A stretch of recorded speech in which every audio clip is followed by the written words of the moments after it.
ಆದಿಸತ್ಯವ ನಿನ್ನಾಲ್ಕುದು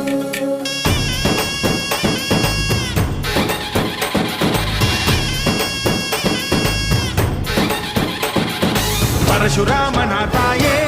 ಓ ಪರಮೇಶ್ವರಿ ಬಯಲು ಸೀಮೆಯ ಕಾಯೋ ಓ ಭಾಗ್ಯೇಶ್ವರಿ ಅಮ್ಮ ಅಮ್ಮ ಬಾ ಪರವಾಗಿ ಬಾರೆ ನೀ ಪ್ರತಿಮುಕ್ತಿಗೆ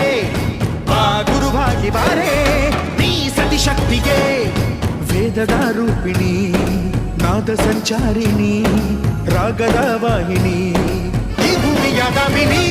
ಅಮ್ಮ ಎಲ್ಲಮ್ಮ ಅಮ್ಮ ಎಲ್ಲಮ್ಮ ಎಲ್ಲ